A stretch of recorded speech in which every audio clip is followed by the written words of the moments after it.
നിയമസഭാ തെരഞ്ഞെടുപ്പ് മുന്നിൽ കണ്ടുകൊണ്ടുള്ള പ്രവർത്തനങ്ങൾ മുന്നണികളും പാർട്ടികളും ആരംഭിച്ചു കഴിഞ്ഞിരിക്കുകയാണ്. സമീപകാലത്തെങ്ങും കേരളം കണ്ടിട്ടില്ലാത്ത കടുത്ത പോരാട്ടമാകും 2026 നടക്കുക. നിലവിൽ പല ജില്ലകളിലും ഇടതുപക്ഷത്തിന്റെ അധിനിവേശമാണ് ഉള്ളത്. ആ നിലയിൽ മുൻനിരയിലുള്ള ഒരു ജില്ലയാണ് പത്തനംതിട്ട. ജില്ലയിലെ 5 നിയമസഭാ മണ്ഡലങ്ങളിലും ഇടത് MLA-മാരാണ് വിജയിച്ചു വരുന്നത്. തിരുവല്ല, റാന്നി, ആറന്മുള, കോന്നി, അടൂർ എന്നീ നിയമസഭാ മണ്ഡലങ്ങൾ ഉൾപ്പെടുന്ന ജില്ലയാണ് പത്തനംതിട്ട. തിരുവല്ല താലൂക്കിൽ ഉൾപ്പെട്ട തിരുവല്ല മുനിസിപ്പാലിറ്റി, കടമ്പ്ര, കവിയൂർ, കുട്ടൂർ, നെടുമ്പ്രം, നിരണം, പെരുങ്ങര എന്നീ പഞ്ചായത്തുകളും മല്ലപ്പള്ളി താലൂക്കിൽ ഉൾപ്പെടുന്ന ആനിക്കാട്, കല്ലുംപാറ, മല്ലപ്പള്ളി, പുരമാറ്റം, കുന്നന്താന എന്നീ ഗ്രാമപഞ്ചായത്തുകളും അടങ്ങിയതാണ് തിരുവല്ല നിയമസഭാ മണ്ഡലം. ഇടതുപക്ഷത്തിന് ഭാഗമായ ജനതാദൾ സെക്കുലറിലെ മാത്യു ടി തോമസ് ആണ് 2006 മുതൽ ഈ മണ്ഡലത്തെ പ്രതിനിധീകരിക്കുന്നത്. UDFന്റെ ഭാഗമായി കേരള കോൺഗ്രസ് ആണ് മണ്ഡലത്തിൽ സ്ഥിരമായി മത്സരിക്കാറുള്ളത്. റബ്ബർ, നെല്ല് കർഷകരും പ്രവാസികളുമാണ് വോട്ടർമാരിൽ കൂടുതലും. റബ്ബറിന്റെ വിലയിടിവ്, ഗൾഫ് മേഖലയിൽ തൊഴിലവസരം കുറഞ്ഞതോടെയുള്ള മടങ്ങിവരവ്, നെൽകൃഷിയുടെ പ്രതിസന്ധി, ശുദ്ധജലക്ഷാമം, വന്യമൃഗശല്യം എന്നിവ തിരുവല്ലയിലെ വോട്ടർമാരുടെ നീറുന്ന പ്രശ്നങ്ങളാണ്. ഭരണവിരുദ്ധ തരംഗം കൂടി നിലനിൽക്കുന്ന സാഹചര്യത്തിൽ കേരള കോൺഗ്രസിൽ നിന്ന് മികച്ചൊരു സ്ഥാനാർത്ഥി മത്സരിച്ചാൽ മണ്ഡലത്തിൽ UDF വിജയിക്കുന്നതിനുള്ള സാധ്യതകളാണ് രാഷ്ട്രീയ നിരീക്ഷകർ ചൂണ്ടിക്കാട്ടുന്നത്. റാന്നി താലൂക്കിൽ ഉൾപ്പെടുന്ന റാന്നി പഴവങ്ങാടി, റാന്നി അങ്ങാടി, റാന്നി പെരുന്നാട്, ഐരൂർ, ചെറുകോൽ, നാറാണമൊഴി, വടശ്ശേരിക്കര, വെച്ചുച്ചിറ എന്നീ ഗ്രാമപഞ്ചായത്തുകളും മല്ലപ്പള്ളി താലൂക്കിൽ ഉൾപ്പെടുന്ന എഴുമറ്റൂർ, കോട്ടാങ്ങൽ, കൊറ്റനാട് എന്നീ പഞ്ചായത്തുകളും ചേർന്ന മണ്ഡലമാണ് റാന്നി. കേരള കോൺഗ്രസ് മാണി ഗ്രൂപ്പിന്റെ ഭാഗമായ പ്രമോദ് നാരായണനാണ് നിലവിലെ MLA. 1996 മുതൽ നീണ്ട വർഷക്കാലം രാജു എബ്രഹാമായിരുന്നു മണ്ഡലത്തെ പ്രതിനിധീകരിച്ചിരുന്നത്. കഴിഞ്ഞ തെരഞ്ഞെടുപ്പിലാണ് സീറ്റിൽ പ്രമോദ് നാരായണൻ മത്സരിക്കുന്നതും വിജയിക്കുന്നതും.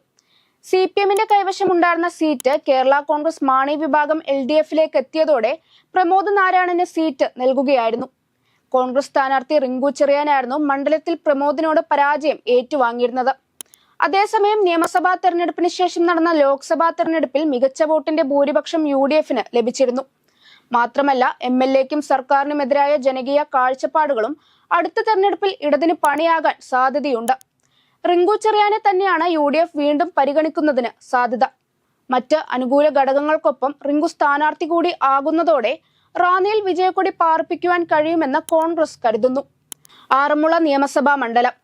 കോഴഞ്ചേരി താലൂക്കിൽ ഉൾപ്പെടുന്ന പത്തനംതിട്ട മുനിസിപ്പാലിറ്റി ആറന്മുള, ചെന്നീർക്കര, ഇളന്തൂർ, കോഴഞ്ചേരി, കുളനാട്, മല്ലപ്പുഴശ്ശേരി, വെഴുവേലി, നാരങ്ങാനം, ഓമല്ലൂർ എന്നീ പഞ്ചായത്തുകളും തിരുവല്ല താലൂക്കിൽ ഉൾപ്പെടുന്ന ഇരവിപേരൂർ, കോയിപ്പുറം, തോട്ടപ്പുഴശ്ശേരി എന്നീ പഞ്ചായത്തുകളും ചേർന്ന നിയമസഭാ മണ്ഡലമാണ് ആറന്മുള. 2016 മുതൽ CPMലെ വീണ ജോർജാണ് ഈ മണ്ഡലത്തെ പ്രതിനിധീകരിക്കുന്നത്. അതിനു മുമ്പ് തുടർച്ചയായി കോൺഗ്രസ് വിജയിച്ചിരുന്ന മണ്ഡലമായിരുന്നു ആറന്മുള. ക്രിസ്ത്യൻ, ഓർത്തഡോക്സ്, ഹിന്ദു, നായർ വോട്ടുകൾ വല്ലാതെ സ്വാധീനിക്കുന്ന മണ്ഡലം കൂടിയാണ് ആറന്മുള. വലിയ വിപ്ലവം പോലെ LDF അവതരിപ്പിച്ച സ്ഥാനാർത്ഥിയായിരുന്നു വീണ ജോർജ്. 2ാം തവണത്തെ തെരഞ്ഞെടുപ്പ് വിജയം കൂടിയായപ്പോൾ അവരെ മന്ത്രിയാക്കുകയും ചെയ്തു. എന്നാൽ പാർട്ടിക്കാർക്ക് പോലും സ്വീകാര്യയല്ല വീണയെന്നാണ് അറിയുന്നത്. ആരോഗ്യവകുപ്പും ഒട്ടേറെ വിമർശനങ്ങൾ സമീപകാലത്ത് നേരിടുന്നുണ്ട്. തിരക്കുകൾ കാരണം മണ്ഡലത്തിലെ ഇടപെടലുകളും നന്നേ കുറവാണ്. കോൺഗ്രസ് ആറന്മുളയിൽ വീണയെ അട്ടിമറിക്കുവാൻ വളർത്തിക്കൊണ്ടുവന്ന നേതാവായിരുന്നു നിലവിലെ പാലക്കാട് MLA കൂടിയായ രാഹുൽ മാങ്കൂട്ടത്തിൽ. എന്നാൽ അപ്രതീക്ഷിതമായി പാലക്കാട് MLA ആകേണ്ടി വന്നതോടെ മറ്റു പേരുകളിലേക്ക് കോൺഗ്രസ് നേതൃത്വം ഇന്ന് എത്തിയിരിക്കുകയാണ്. ഉമ്മൻചാണ്ടിയുടെ ഇളയ മകൾ അച്ചു ഉമ്മനും BJP വിട്ട് കോൺഗ്രസിലേക്ക് എത്തിയ സന്ദീപ് വാര്യരും അവിടുത്തെ യൂത്ത് കോൺഗ്രസ് ജില്ലാ പ്രസിഡന്റ് വിജയ് ഇന്ദുചൂടനും പരിഗണിക്കപ്പെടുന്നവരുടെ കൂട്ടത്തിലുണ്ട്. അച്ചൂമ്മൻ എങ്ങാനും സ്ഥാനാർത്ഥിയായാൽ വീണ നടന്ന വഴികളിലൂടെ പുല്ലുപോലും മുളക്കില്ലെന്ന് രാഷ്ട്രീയ നിരീക്ഷകർ ചൂണ്ടിക്കാട്ടുന്നുണ്ട്. കോന്നി താലൂക്കിൽ ഉൾപ്പെടുന്ന കോന്നി, അരുവാപ്പുലം, മലയാലപ്പുഴ, പ്രമാടം, മൈലാമ്പ്ര, തണ്ണിത്തോട്, വള്ളിക്കോട്, ചിറ്റാർ, സീതത്തോട്, കലന്നൂർ എന്നീ പഞ്ചായത്തുകളും അടൂർ താലൂക്കിലെ ഏനാദിമംഗലം പഞ്ചായത്തുകളും അടങ്ങുന്നതാണ് കോന്നി നിയമസഭാ മണ്ഡലം. CPMലെ KU ജനീഷ് കുമാർ MLA ആണ് നിലവിൽ മണ്ഡലത്തെ പ്രതിനിധീകരിക്കുന്നത്. 2016 തെരഞ്ഞെടുപ്പിൽ കോൺഗ്രസിന്റെ അടൂർ പ്രകാശനാണ് ഇവിടെ വിജയിച്ചത്. ഇദ്ദേഹം ലോക്സഭ MP ആയതിനെ തുടർന്ന് 2019 നടന്ന ഉപതെരഞ്ഞെടുപ്പിൽ CPMലെ KU ജനീഷ് കുമാർ മണ്ഡലം പിടിച്ചെടുക്കുകയായിരുന്നു. ശബരിമല കൂടി ഉൾപ്പെടുന്ന മണ്ഡലമാണ് കോന്നി. ശബരിമല സ്ത്രീ പ്രവേശനവുമായി ബന്ധപ്പെട്ട വിഷയങ്ങൾ കത്തി നിൽക്കുന്ന സമയത്ത് നടന്ന തെരഞ്ഞെടുപ്പിൽ പോലും BJPയെ പിന്തുണയ്ക്കാത്ത മണ്ഡലം കൂടിയാണ് കോന്നി. സാക്ഷാൽ BJP സംസ്ഥാന പ്രസിഡന്റ് K. സുരേന്ദ്രൻ മത്സരിച്ചിട്ട് പോലും നിലം തൊട്ടില്ല. ഉപതെരഞ്ഞെടുപ്പിൽ അട്ടിമറിയിലൂടെ CPM വിജയിച്ച മണ്ഡലത്തിൽ പിന്നെയും ജനീഷ് കുമാർ തന്നെ വിജയിക്കുകയായിരുന്നു. റോബിൻ പീറ്റർ മികച്ച മത്സരം കാഴ്ചവെച്ചുവെങ്കിലും പരാജയപ്പെട്ടു. ഇപ്പോഴും ജില്ലയിലെയും കോന്നിയിലെയും രാഷ്ട്രീയ പ്രവർത്തനത്തിൽ റോബിൻ പീറ്റർ നിർണായക സാന്നിധ്യം തന്നെയാണ്. അടുത്ത തെരഞ്ഞെടുപ്പിൽ റോബിൻ പീറ്ററിലൂടെ തന്നെ മണ്ഡലം തിരികെ പിടിക്കുവാൻ കഴിയുമെന്ന് കോൺഗ്രസ് കണക്കുകൂട്ടുന്നു. ഏറെക്കുറെ അത്തരത്തിലുള്ള പ്രവർത്തനങ്ങളും ആരംഭിച്ചു കഴിഞ്ഞിരിക്കുന്നു. പട്ടികജാതി സംവരണമുള്ള പത്തനംതിട്ടയിലെ മണ്ഡലമാണ് അടൂർ. കൊല്ലം ജില്ലയുമായി അതിർത്തി പങ്കിടുന്ന മണ്ഡലം കൂടിയാണിത്. അടൂർ താലൂക്കിൽ ഉൾപ്പെടുന്ന അടൂർ നഗരസഭ, പന്തളം നഗരസഭ, പന്തളം തെക്കേക്കര, തുമ്പമൺ, കൊടുമൺ, ഏഴംകുളം, ഏറത്ത്, പള്ളിക്കൽ, കടമ്പനാട് എന്നീ ഗ്രാമപഞ്ചായത്തുകളും ഉൾപ്പെടുന്ന നിയമസഭാ മണ്ഡലമാണ്. CPIയിലെ ചിറ്റയം ഗോപകുമാറാണ് 2011 മുതൽ ഈ മണ്ഡലത്തെ പ്രതിനിധീകരിക്കുന്നത്.